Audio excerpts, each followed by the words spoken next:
Quand vous jouez à Zelda et vous êtes forcément tombé sur ces espèces de murs gigantesques qui paraissent infranchissables à vue d'œil. Et même si vous tentez de vous y rapprocher au maximum, il y a un giga fossé qui vous empêche tout simplement de pouvoir vous y rapprocher. Donc ma question dans cette vidéo c'est qu'est-ce qu'il peut bien y avoir au-delà de cette frontière d'Hyrule? Et pour pouvoir répondre à cette question, je vais utiliser le mode Ultra Cam qui vous permet tout simplement de pouvoir jouer en caméra libre et pouvoir téléporter Link où on le veut. J'ai déjà réalisé une vidéo avec ce mode, n'hésitez pas à aller la voir si ça vous intéresse, et moi je vous dis, allons découvrir qu'est-ce qu'il y a au-delà d'Hyrule.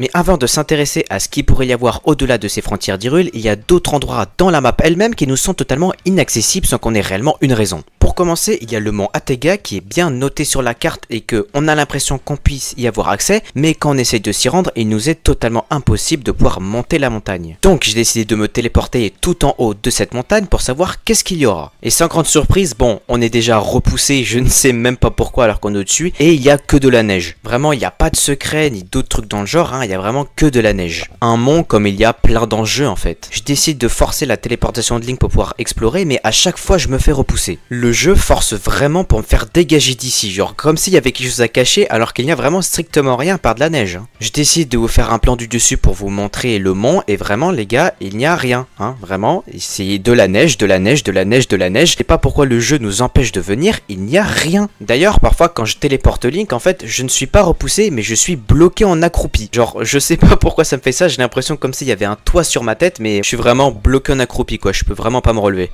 Ensuite je décide d'aller derrière le mont pour savoir s'il y a quelque chose derrière, et ouais non, il n'y a pas grand chose quoi, c'est juste qu'on a l'impression que le mont n'est pas totalement terminé. Ce qui est normal parce qu'on n'est pas du tout censé être ici, donc pourquoi il se ferait chier à terminer le truc alors qu'on n'est pas censé le voir. Après j'ai appris à mes dépens qu'il y a des zones dans le mont qui n'ont vraiment pas de collision, genre Link passe totalement à travers et il tombe dans le vide intersidéral, en étant totalement accroupi et en faisant des tours sur lui-même. Je vous préviens, c'est pas moi qui le fait bouger, hein. Le Link tourne tout seul. Après si je me laisse continuer à me faire chuter, je termine hors de la map des profondeurs, donc vraiment comme vous pouvez voir sur la map, je suis en dehors, et voilà, c'est tout. Le mont Attega n'a vraiment aucune utilité dans ce jeu finalement, à part à la limite de nous empêcher de trop nous rapprocher des limites de la carte, mais sinon il ne sert à rien.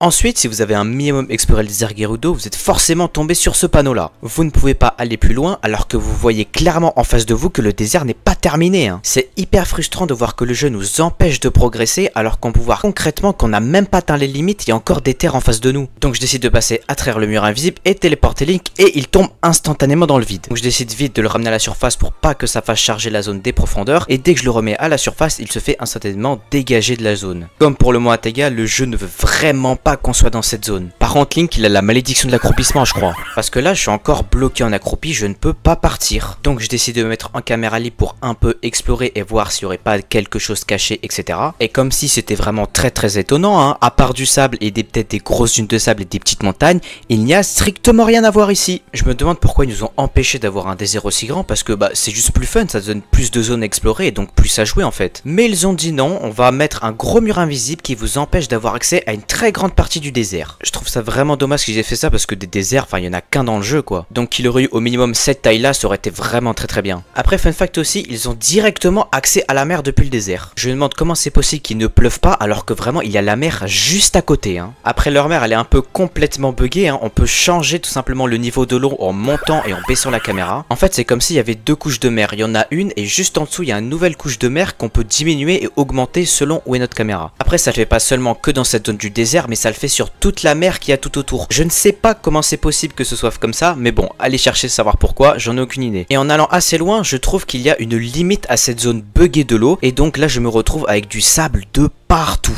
Parce que en réalité là je suis en dessous du niveau normal de la mer, donc c'est pour ça que je vois de la terre partout en fait. Et en soi les fonds marins dans ce jeu sont que du sable, c'est pas que dans le désert bien évidemment, c'est vraiment tout court. Vous pouvez aller sur n'importe quelle mer du jeu, si vous allez en dessous de l'eau vous verrez que du sable à perte de vue. À part dans certains endroits proches de la surface, vous pourrez voir des coraux, ce qui est assez stylé quand même, qui se sont embêtés à faire des choses comme ça. Alors que en jeu, soit on n'y prête pas attention, soit ils sont à peine visibles par le joueur, donc bon. C'est plutôt dommage qu'on n'ait pas accès aux fonds marins dans le jeu, parce que vu qu'on voit qu'ils ont fait l'effort de faire des coraux comme ça aurait été vachement beau qu'on puisse y avoir accès. Et si vous téléportez Link au-delà des limites de la mer, il va juste se mettre à voler. En accroupi, encore une fois, je ne sais pas ce qu'il a avec cette position, c'est abusé. Vous serez juste bloqué en l'air, hein. À part bouger la tête de Link avec le stick, vous ne pourrez vraiment rien faire. Donc pour conclure cette partie-là, Nintendo nous empêche d'avoir accès à une majeure partie du désert et en dessous du niveau de la mer, il n'y a strictement rien à part du sable. Nintendo en fait est juste en train de nous limiter dans le gameplay quoi. Pouvoir faire des plongées sous-marines et pouvoir avoir des combats sous l'eau, des trucs épiques comme ça aurait été incroyable. Et avoir un désert beaucoup plus grand l'aurait rendu beaucoup plus intéressant à explorer et à jouer dedans parce que en soi vraiment on se fait vite chier quoi.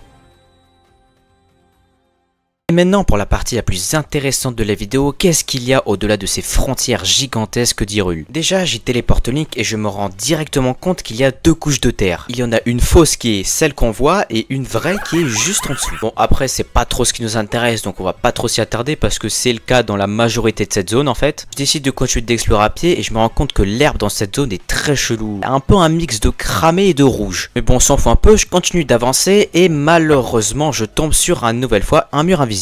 Déjà que de base le jeu nous empêche d'avoir accès à cette zone avec un mur invisible et là il y a encore un autre mur invisible après cette zone. C'est sûrement celui qui nous empêche de voir plus loin sur la map. Et après je me fais agresser par un gang du chuchu qui arrive à passer à travers ce mur invisible. Ah moi j'aimerais bien savoir comment ils font pour passer à travers les murs sans devoir se téléporter. Donc ensuite je m'en débarrasse assez facilement et ensuite il y a directement les gelées qui se barrent au loin. Bon bah bonne continuation à vous hein. Ensuite je décide de téléporter Link après ce mur invisible et je me retrouve encore une fois accroupi. Alors Link il doit être atteint de la malédiction de l'accroupissement parce que là vraiment ça va loin. Non mais franchement pourquoi quand ce TP en dehors des limites de la carte on se retrouve forcément accroupi? Non mais toutes les terres qui ne sont pas d'Hyrule c'est des terres maudites, je peux pas croire autrement. Je retéléporte Link parce que je ne peux plus progresser et du coup je tombe à travers le sol parce que à partir de ce moment là il n'y a plus aucune collision. En fait il faut savoir que la seule zone où il y a des collisions quand on va au-delà des frontières c'est celle où je suis. Peu importe où vous allez vous téléporter dans ces murs-ci, il n'y aura aucune collision à part dans cette zone là. J'ai beau essayer de téléporter Link à plein de zones différentes de ces frontières et il va forcément tomber à travers celle-ci. Ce qui rend cette zone gigantesque malheureusement inexplorable à pied. Donc je décide de continuer cette exploration en caméra libre parce que je ne pourrais en aucun cas téléporter Link malheureusement. Il y a une chose très importante à noter, c'est que ces terres sont divisées en deux zones bien distinctes. Il y a d'abord la première zone quand on débarque ici où les textures sont propres, il y a de la terraformation de la map.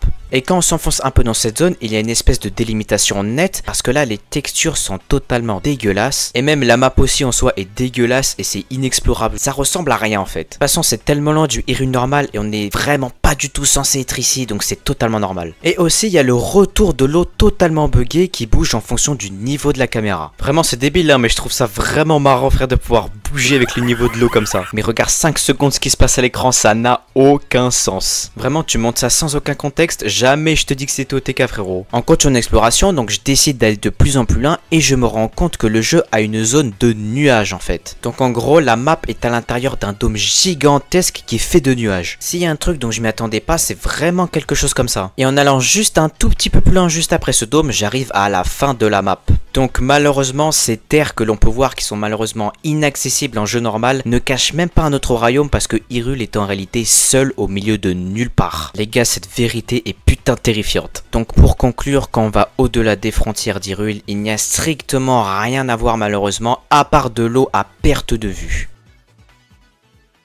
Donc merci d'avoir regardé cette vidéo, j'espère qu'elle vous aura plu. Donc elle était plutôt courte cette fois-ci parce qu'il n'y avait pas grand chose à dire en réalité. Parce que quand on décide de sortir des limites de la carte, il n'y a vraiment rien à voir en fait. Soit il n'y a que du sable à perte de vue, soit que de la neige, soit que de l'eau, soit que de la terre. Enfin vous voyez où je veux en venir. Mais au moins cette vidéo nous aura permis de savoir qu'est-ce qui se cache au-delà de ces frontières. Donc en tout cas j'espère que cette vidéo vous aura plu. N'hésitez pas à liker, à vous abonner parce que vous êtes que 3% des gens abonnés qui regardent mes vidéos. Donc abonnez-vous s'il vous plaît parce que c'est alarmant tellement ce chiffre il est bas. Mais sinon n'hésitez pas à faire des suggestions de vidéos ou alors des endroits que vous aimeriez bien voir avec ce concept de vidéo. Et moi je vous dis à plus tout le monde.